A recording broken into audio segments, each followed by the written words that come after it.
President Trump's aggressive immigration enforcement is being felt across the country. Immigration arrests have gone up in every state and more than doubled in 38 states.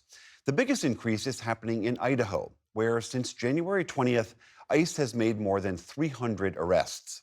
One Idaho farmer, Shay Myers, who grows onions and other vegetables, is speaking out on behalf of his immigrant workforce. I know the undocumented workers that we're talking about deporting because I grew up in a small farming town. I went to school with kids that were undocumented. My kids go to school in a small town with kids who may not be documented. If we're going to do things the right way, we need to think about the human, ethical side of mass deportation. And farmer Shay Myers joins me now. Shay, thank you so much for being here. You voted for President Trump. He was very clear during his campaign that he would do the things that he is now doing on immigration. But you have been critical of some of these policies. I'm curious as to why you chose to speak out. Yeah, William, thanks for having me on. I chose to speak out because it's wrong.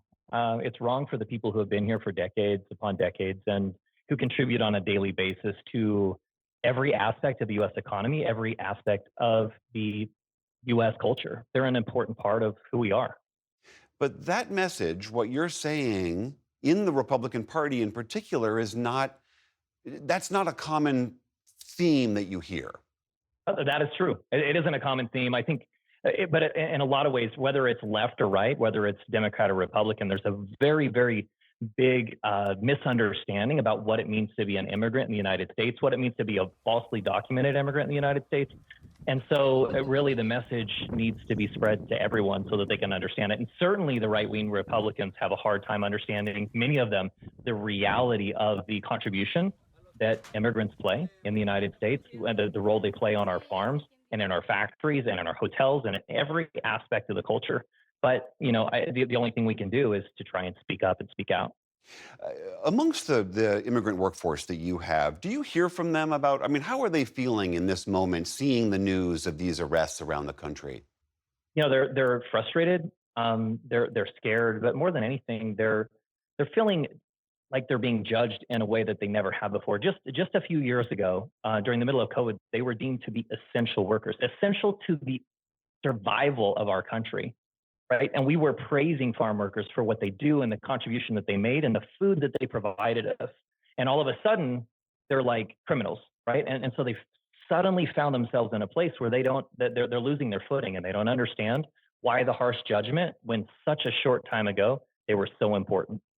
The president, at one point, sort of citing what you're exactly talking about, floated the idea of not targeting farm workers, though his ag secretary, Brooke Rollins, recently said that's not the case. What would you like to see done about immigration reform in this country? Yeah, in that aspect, President Trump is right. And Brooke Rollins didn't say that there wasn't a path to citizenship. What she was saying is there was an amnesty. And I agree with both of those sides. As an advocate for immigrants, I want them to be able to feel comfortable, to be able to do their job, to be here in this country because they have done the right thing in contributing to our economy and to our culture and to our society. But at the same time, we can't just give them, their citizenship. And the idea that someone who has proven that they've worked in the United States for several years, that they've been contributing and paying taxes and participating in that way should have a way to get a legal working status to be here in the United States. And that's partially because if we don't have them, then we don't provide the food for people in this country. And that's the part that people miss. We snap our fingers and every immigrant, undocumented worker is gone from this country. We will not eat in this country. And it sounds like an exaggeration, but it is not. We will not eat. We will starve.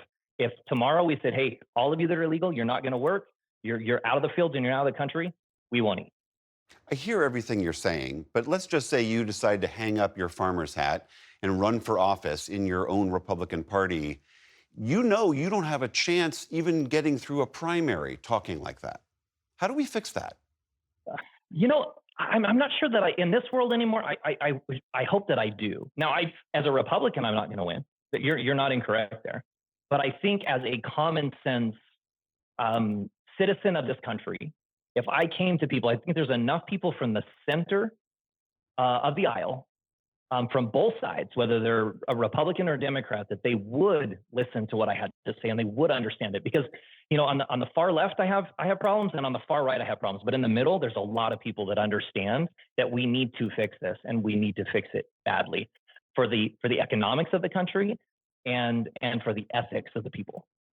In addition to being what sounds like a very successful farmer, you also have a great social media presence, and you sometimes turn your social media over to some of those immigrant workers. Let's hear a little bit from one of those clips.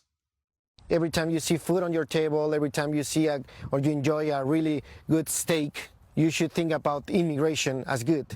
Those jobs that sometimes you don't think about it. We are grateful for this country. Immigrants shouldn't mean bad. That appeal to both see the connections between our food and the immigrants who help produce it is clearly, as you've been saying, meant to humanize the people who are in this country helping us. Who are you trying to speak to, putting those voices out there?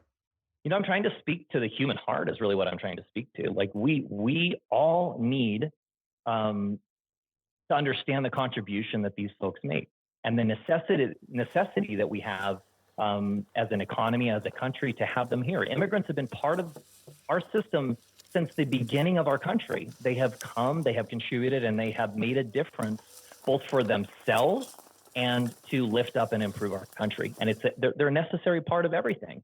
And I just want everyone to realize that that is the case. And they're real people. Shay Myers, farmer from Idaho, thank you so much for your time. Really appreciate it. I appreciate you having me.